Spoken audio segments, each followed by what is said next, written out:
Assalamualaikum warahmatullahi wabarakatuh. Shalom. Perkenalkan, kami dari kelompok 3 akan mempresentasikan materi tentang buku besar dan buku besar pembantu aset tetap,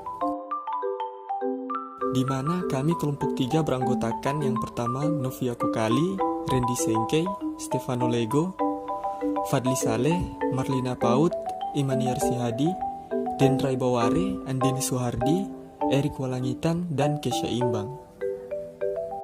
Latar belakang. Dalam suatu perusahaan, aset yang dimilikinya terbagi atas dua jenis, yakni aset lancar dan aset tetap.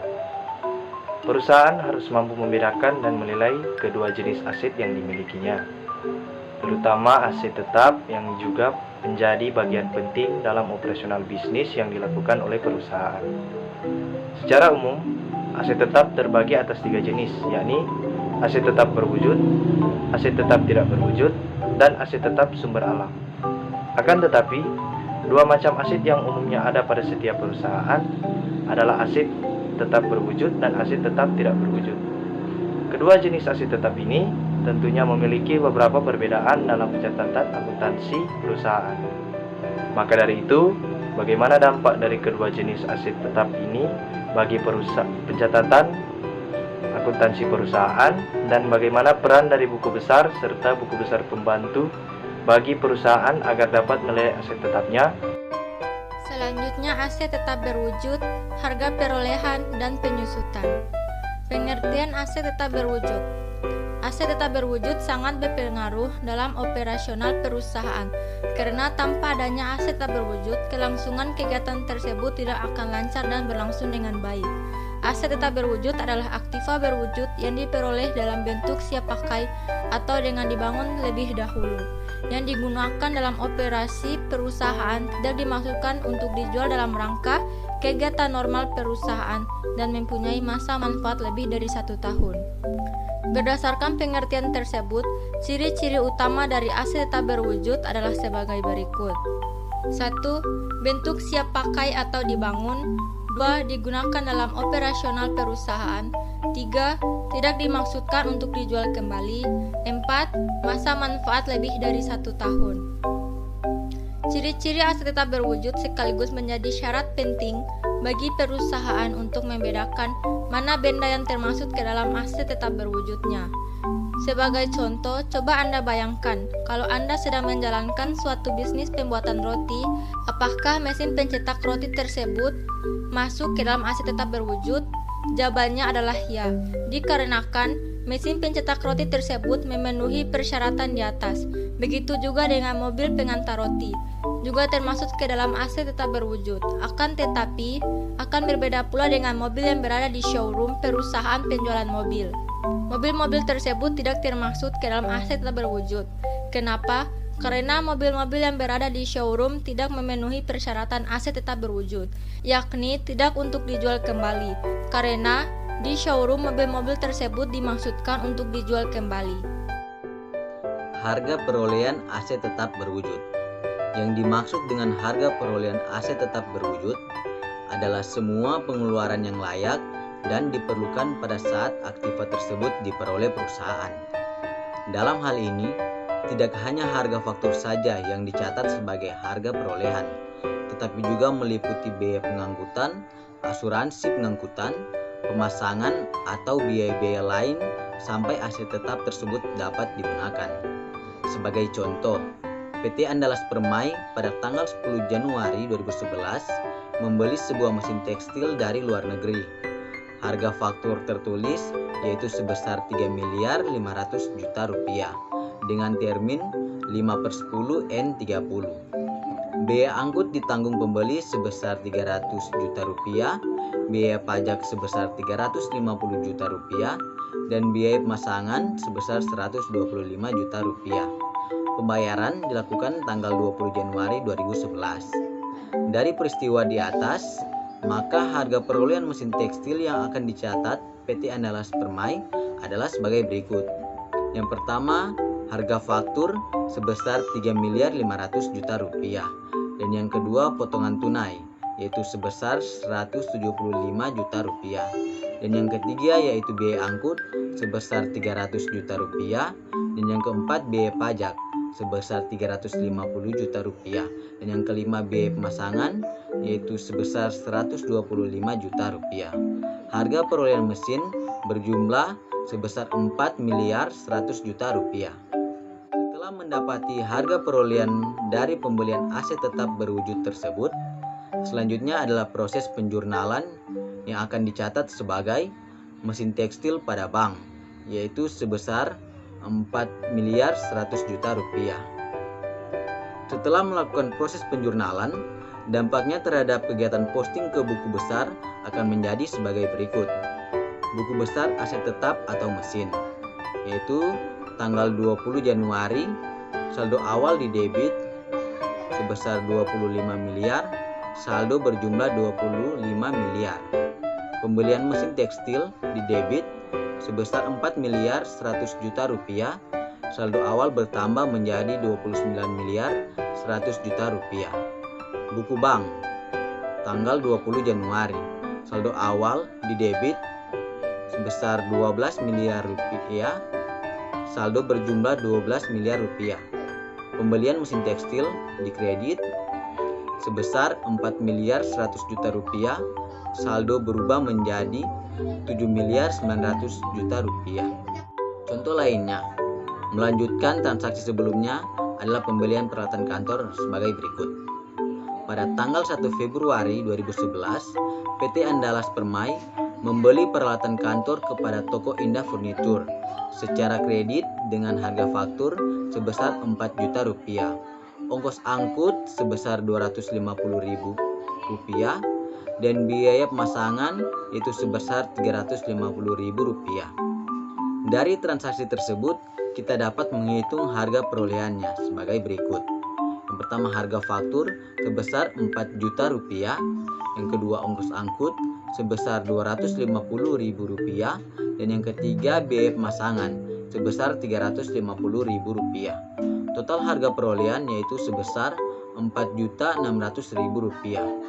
Jurnal yang akan dibuat yaitu peralatan kantor pada utang Toko Indah Furnitur, yaitu sebesar 4.600.000 rupiah.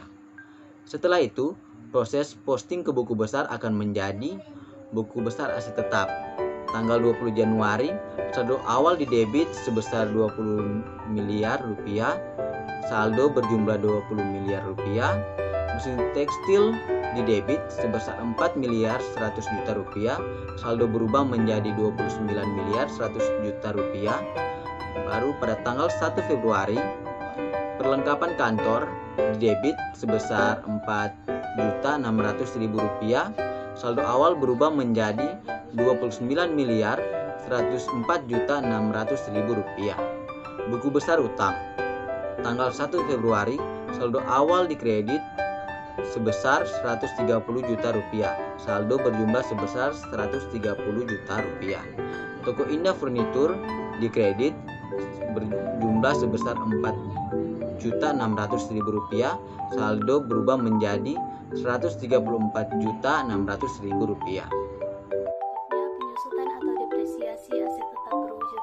Aset tetap kecuali tanah tidak selamanya dapat digunakan dalam operasional perusahaan. Beberapa alasannya antara lain yang pertama, penurunan fisik karena pemakaian atau pengaruh alam, dan yang kedua, ketinggalan zaman karena munculnya teknologi baru. Maka dari itu, untuk kepentingan pencatatan perusahaan dibutuhkan suatu akun yang membantu perusahaan dalam mengalokasikan biaya yang muncul dari perolehan aset tetap. Dalam akuntansi, istilah untuk mengalokasikan biaya atau beban yang muncul dari perolehan aset tetap berwujud dikenal dengan beban penyusutan atau depresiasi. Beberapa komponen yang mempengaruhi penilaian akan depresiasi aset tetap berwujud antara lain: yang pertama, harga pokok aset tetap berwujud. Harga pokok aset tetap berwujud merupakan semua pengorbanan atau biaya yang dikeluarkan untuk memperoleh aset tetap berwujud tersebut, atau total harga perolehannya. Yang kedua, taksiran umur ekonomisnya. Taksiran umur aset tetap tersebut digunakan dalam perusahaan secara ekonomis. Contohnya, gedung digunakan selama 20 tahun, kendaraan digunakan selama 4 tahun, dan lain-lain. Yang ketiga, taksiran nilai sisa.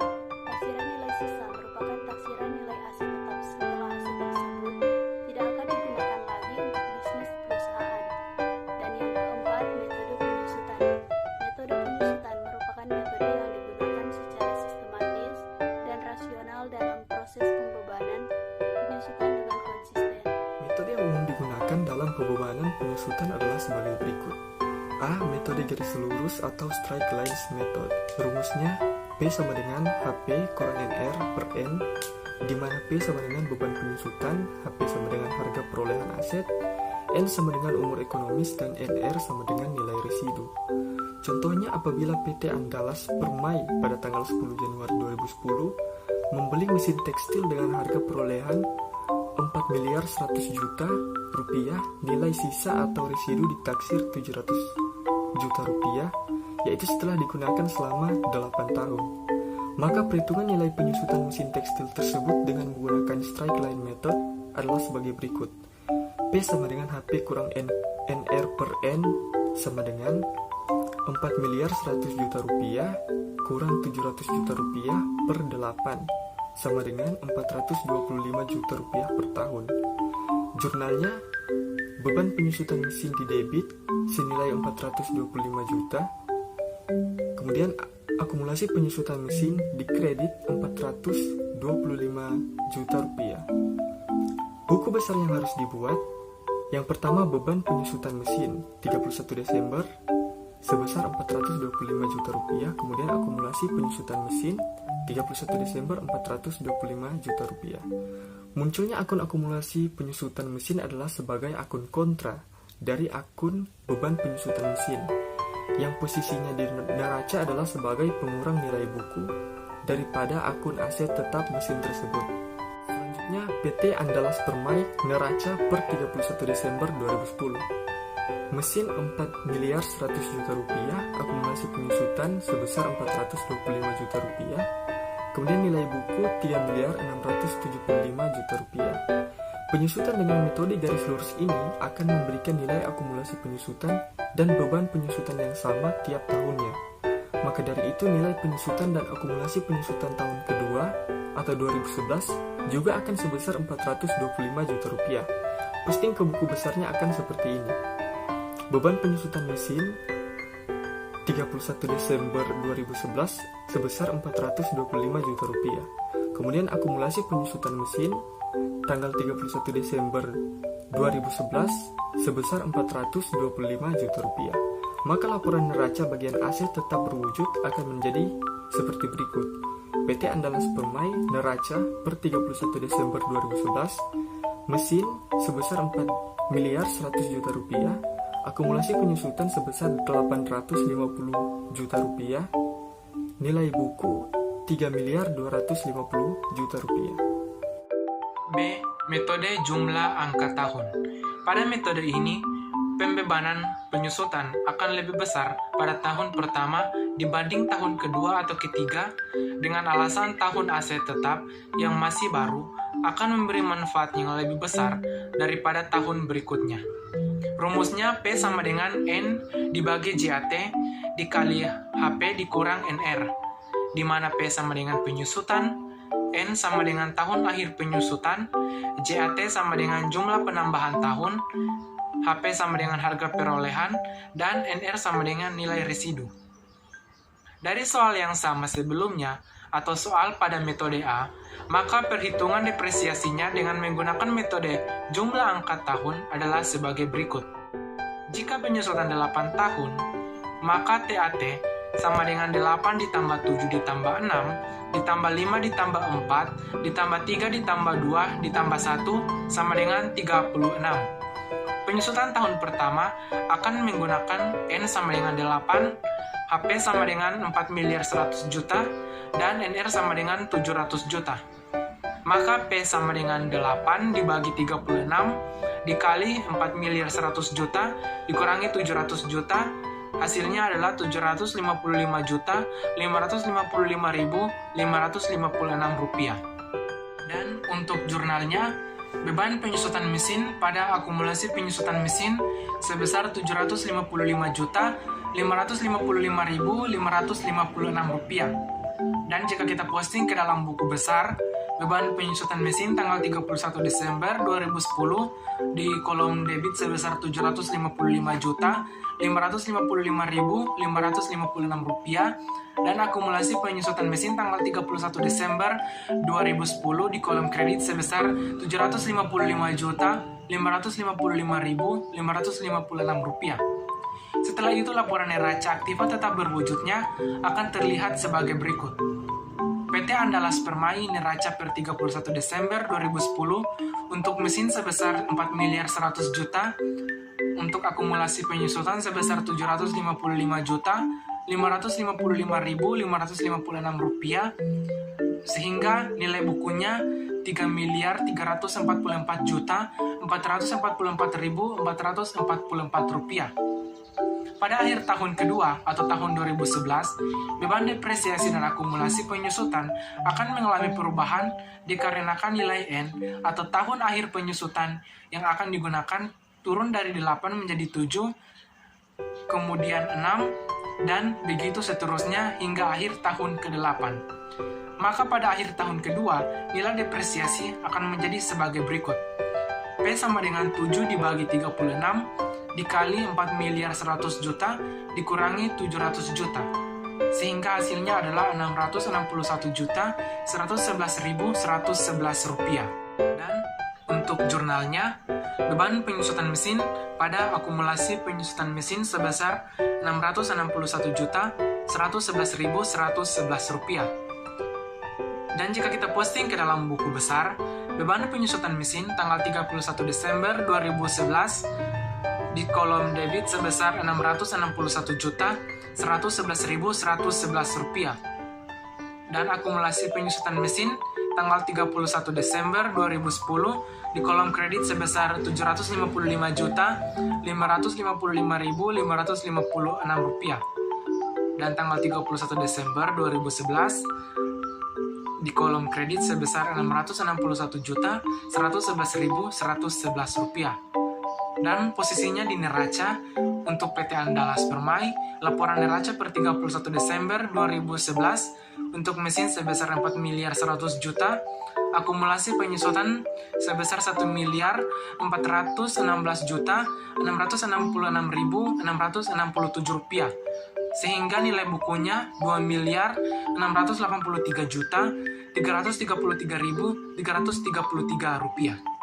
Metode jumlah menurun berganda atau double declining method. Pada metode ini, nilai residu atau biasa tidak diperhitungkan. Dasar penyusutan yang digunakan adalah nilai buku.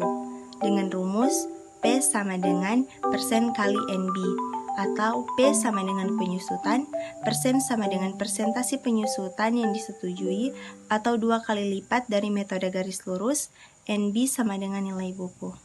Dengan masih menggunakan contoh soal metode A, maka penilaian depresiasi mesin akan dihitung sebagai berikut. Persentase penyusutan metode garis lurus sama dengan 100% per 8 tahun sama dengan 12,5% per tahun.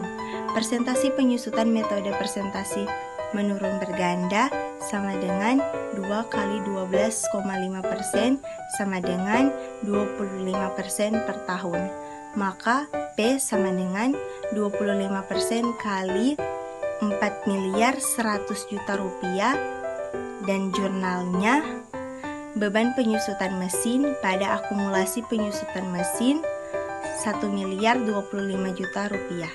Diposting ke buku besar, beban penyusutan mesin pada tanggal 31 Desember 2010 Rp1.025.000.000, dan akumulasi penyusutan mesin tanggal 31 Desember 2010 Rp1.025.000.000. Laporan neraca bagian aset tetap terwujudnya. Neraca PT Andalas Permai per 31 Desember 2010. Sebelah debit mesin Rp4.100.000.000, sebelah kredit akumulasi penyusutan Rp1.025.000.000, sebelah debit nilai buku Rp3.075.000.000. Beban penyusutan untuk tahun kedua dengan metode jumlah menurun berganda atau double declining method adalah P sama dengan persen kali NB, P sama dengan 25% kali Rp4.100.000.000 kurang 1.025 juta rupiah sama dengan 768.750 rupiah. Jurnalnya beban penyusutan mesin pada akumulasi penyusutan mesin 768.750 rupiah. Setelah itu diposting ke buku besar beban penyusutan mesin tanggal 31 Desember 2011 768.750 rupiah. Akumulasi penyusutan mesin 31 Desember 2010 1.025 juta rupiah. Tanggal 31 Desember 2011 768.750 rupiah. Neraca aset tetap berwujud neraca PT Andalas Permai per 31 Desember 2011 sebelah debit mesin 4.100 juta rupiah, sebelah kredit akumulasi penyusutan 1.793.750 rupiah, sebelah debit nilai buku 2.306.250 rupiah. Selanjutnya bagian D yaitu metode satuan produksi atau unit output method. Pada metode ini perhitungan beban penyusutan berdasarkan jumlah produksi yang dihasilkan oleh aset tetap tersebut. Rumusnya yaitu P sama dengan JP per TP kali NP kurang NR, di mana P sama dengan penyusutan, JP sama dengan jumlah produksi, NP sama dengan nilai perolehan, dan NR sama dengan nilai residu. Melanjutkan contoh kasus pada metode A, apabila diketahui informasi bahwa diperkirakan mesin tersebut mampu menghasilkan 5 juta yard selama dapat dioperasikan. Pada tahun ke-1 dihasilkan 750.000 yard kain. Berapa penyusutan mesin tersebut? Maka penyusutan dengan metode satuan produksi akan memperoleh nilai penyusutan sebagai berikut. P sama dengan JP per TP kali NP kurang NR sama dengan 750.000 per 5 juta kali 4.100.000.000 kurang 700.000.000 sama dengan 0,15 kali 3.400.000.000 sama dengan 510 juta rupiah. Dan pada jurnalnya yaitu pada debit beban penyusutan mesin sebesar 510 juta rupiah dan pada kredit akumulasi penyusutan mesin sebesar 510 juta rupiah. Dan jika pada tahun kedua dihasilkan 800.000 yard, maka beban penyusutan untuk tahun kedua adalah P sama dengan JP per TP kali NP kurang NR sama dengan 800.000 per 5 juta kali 4.100.000.000 kurang 700 juta sama dengan 0,5 kali 3.400.000.000 sama dengan 544 juta ribu. Dan pada jurnalnya pada debit beban penyusutan mesin sebesar 544 juta rupiah dan pada kredit akumulasi penyusutan mesin sebesar 544 juta rupiah. Selanjutnya, posting pada buku besar di tahun kedua yaitu beban penyusutan mesin pada tanggal 31 Desember tahun 2011 sebesar 544 juta rupiah dan akumulasi penyusutan mesin pada tahun 2010 tanggal 31 Desember sebesar 510 juta rupiah dan pada tahun 2011 tanggal yang sama sebesar 544 juta rupiah. Neraca bagian aset tetap berwujud perusahaan pada tahun kedua atau tahun 2011 akan menyajikan informasi sebagai berikut, yaitu PT Andalas Permai neraca per 31 Desember 2011 mesin sebesar 4.100.000.000 rupiah, akumulasi penyusutan pada kredit sebesar 1.054.000.000 rupiah, nilai buku pada kredit 3.046.000.000 rupiah. 2.2 Aset tetap tidak berwujud. Jenis-jenis aset tetap tidak berwujud. Akun aset tetap tidak berwujud di beberapa perusahaan tertentu tidak dikenal. Kenapa? Karena pada perusahaan tersebut tidak ada hal-hal yang berhubungan dengan akun aset tetap tidak berwujud. Sebenarnya, apa yang dimaksud dengan aset tetap tidak berwujud?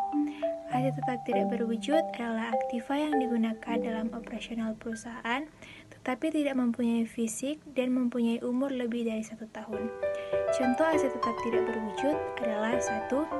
Hak paten adalah hak yang diberikan pemerintah kepada pihak yang menemukan sesuatu hal yang baru untuk membuat, menjual, atau mengawali penemuannya selama 17 tahun. Kedua, hak cipta adalah hak yang diberikan pemerintah atau undang-undang kepada pengarang atau artis untuk menerbitkan, menjual, atau mengawali karangannya, musik, pekerjaan pementasan, gambar peta, dan hasil kesenian lainnya. Hal ini dapat diwariskan.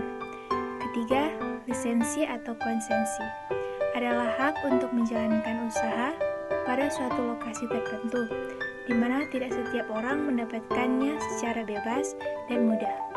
4. Monopoli adalah suatu kontrak di mana penjamin memberi izin kepada yang dijamin untuk mempergunakan atau mengoperasikan atau menjual barang atau jasa tertentu dalam jangka waktu terbatas atau terus-menerus dengan disertai hak pencabut kembali atau tidak. Harga perolehan dari aset tetap tidak berwujud juga sama seperti aset tetap berwujud, yakni semua biaya yang dikeluarkan untuk mendapatkan aset tetap tidak berwujud tersebut, mulai dari percobaan sampai dengan penyelesaian. Di samping itu, ada lagi contoh aset tetap tidak berwujud yang mempunyai umur tidak terbatas, yakni 1. Hak merek dan nama dagang, 2. Ramuan dan proses rahasia, 3. Goodwill. Nah, tadi teman-teman telah melihat tentang apa itu aset tetap tak berwujud sampai pada macam-macam dan jenis daripadanya. Sekarang kita akan melihat bagaimana proses penjurnalannya serta posisinya di laporan neraca nantinya. Akun aset tetap tak berwujud dalam neraca dikategorikan sebagai aktiva yang paling tidak liquid, sehingga ditempatkan pada posisi akhir di neraca, yang umumnya setelah akun aset tetap berwujud. Sama seperti beban penyusutan pada aset tetap berwujud untuk menilai pengalokasian bebannya, akun aset tetap tak berwujud juga memiliki akun khusus untuk mencatat pengalokasian beban daripadanya, yang dikenal dengan beban amortisasi. Umumnya, amortisasi di jurnal dengan langsung mengurangi nilai dari aset tetap tak berwujud. Walaupun demikian, pada akun buku besar, akumulasi tetap dicatat. Contohnya adalah sebagai berikut. PT Andalas Permai mendapatkan hak paten dari pemerintah karena telah berhasil menemukan produk baru jenis tekstil tertentu. Biaya yang dikeluarkan untuk menghasilkan produk baru tersebut yakni sebesar 255 juta rupiah. Hak paten diberikan selama jangka waktu 17 tahun. Hitunglah beban amortisasi hak paten yang harus dicatat PT Andalas Permai dengan menggunakan metode garis lurus. Ya, dalam mencatat beban amortisasi kali ini, kita akan menggunakan metode garis lurus yang sudah dipelajari dalam menghitung beban penyusutan dengan metode straight line. Nah, penyelesaiannya adalah sebagai berikut. P dalam hal ini, beban amortisasi sama dengan harga perolehan dikurangi nilai residu dan dibahagi dengan jumlah tahun. Sama dengan 255 juta rupiah dikurangi 0 rupiah dibahagi 17 tahun, mendapatkan hasil 15 juta per tahun. Penjurnalannya adalah sebagai berikut. Beban amortisasi hak paten pada akumulasi amortisasi hak paten sebesar 15 juta. Setelah melakukan penjurnalan, kita akan melakukan posting ke buku besar, yakni diposting ke akun beban amortisasi produk sebesar 15 juta di debit dan diposting ke akun akumulasi amortisasi produk sebesar 15 juta di kredit. Maka dari itu, posisi akun aset tetap tak berwujud pada laporan neraca akan tampil seperti di bawah ini. PT Andalas Permai, neraca per 31 Desember 2010. Pada bagian aset tetap tak berwujud, hak paten sebesar 255 juta rupiah, akumulasi amortisasi sebagai pengurang hak paten sebesar 15 juta, mendapatkan nilai buku 240 juta. Karena amortisasi hanya menggunakan metode garis lurus saja, maka untuk nilai amortisasi di tahun selanjutnya adalah sama dengan tahun sebelumnya, yakni sebesar 15 juta rupiah. Jurnalnya juga masih sama, yakni beban amortisasi pada akumulasi amortisasi hak paten sebesar 15 juta. Setelah itu diposting ke buku besar tahun kedua, yakni pada bagian akun beban amortisasi produk sebesar 15 juta di debit, dan pada bagian akumulasi amortisasi produk sebesar 15 juta di kredit. Dalam hal ini, nilai saldo beban amortisasi produk hanya berisikan 15 juta di debit saja, karena beban amortisasi tahun sebelumnya telah dimasukkan ke laporan laba rugi dan dilakukan jurnal penutup, sehingga tidak terbawa ke periode yang di tahun 2011 sekarang. Sedangkan pada bagian akun akumulasi amortisasi produk tetap membawa nilai saldo dari tahun sebelumnya, karena akumulasi amortisasi produk dimasukkan ke laporan neraca dan tidak dilakukan jurnal penutup, sehingga membawa saldo dari tahun sebelumnya. Maka saldonya adalah sebesar 30 juta di tahun kedua ini. Nah, Selanjutnya, posisi aset tetap tak berwujudnya pada tahun 2011, tahun keduanya adalah sebagai berikut. PT Andalas Permai neraca per 31 Desember 2011. Untuk bagian aset tetap tak berwujud, hak paten bernilai 265 juta, akumulasi amortisasi, pengurang hak paten sebesar 30 juta. Mendapatkan nilai buku 225 juta rupiah. Umumnya, akumulasi amortisasi aset tetap tidak berwujud tidak dicatat pada laporan neraca. Yang dicatat hanyalah nilai hak paten setelah dikurangi amortisasi. Akan tetapi, nilai dari akun akumulasi amortisasi akan tetap tercatat pada bagian buku besar. Nah, untuk laporan neracanya adalah sebagai berikut. PT Andalas Permai neraca per 31 Desember 2011 untuk bagian aset tetap tak berwujud, paten, harga perolehan dikurangi amortisasi 17 tahun senilai 225 juta rupiah. Dan yang terakhir adalah kesimpulan dan saran. Pengetahuan akan aset tetap berwujud dan tak berwujud sangatlah penting agar perusahaan dapat membedakan serta menilai kedua aset tetap tersebut untuk kegiatan operasional perusahaan. Pengetahuan akan kedua jenis aset tetap tersebut juga diperlukan agar pihak akuntansi perusahaan dapat melakukan pencatatan, pembukuan, dan pelaporan dengan lebih terstruktur dan informatif. Persamaan kedua jenis aset tetap ini dan yang membedakan keduanya dari aset lancar adalah terletak pada keberadaan mereka yang digunakan dalam operasi perusahaan yang tidak dimaksudkan untuk dijual dalam rangka kegiatan normal perusahaan dan mempunyai masa manfaat lebih dari 1 tahun. Sedangkan yang membedakan kedua aset tetap ini adalah bentuk fisik mereka, yang dimana aset tetap berwujud memiliki bentuk fisik dan aset tetap tak berwujud tidak memiliki bentuk fisik. Perbedaan lainnya juga terletak pada sifat dari aset tetap tak berwujud yang memiliki likuiditas paling tidak liquid sehingga ditempatkan pada posisi akhir bagian aset neraca. Dan ada pula mekanisme alokasi pembebanan aset tetap berwujud dan tak berwujud, yang dimana aset tetap berwujud dibebankan pada beban depresiasi dan aset tetap tidak berwujud dibebankan pada beban amortisasi. Sebagai saran, pemanfaatan buku besar dan buku besar pembantu aset sangatlah penting. Dalam hal ini untuk mengawasi nilai buku aset tetap secara menyeluruh dan secara spesifik per masing-masing aset tetap perusahaan.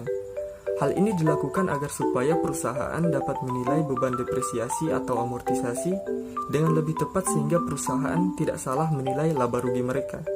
Dan perusahaan dapat memperkirakan waktu penggantian, pembuangan, ataupun pembaruan hak dari masing-masing aset tetap perusahaan.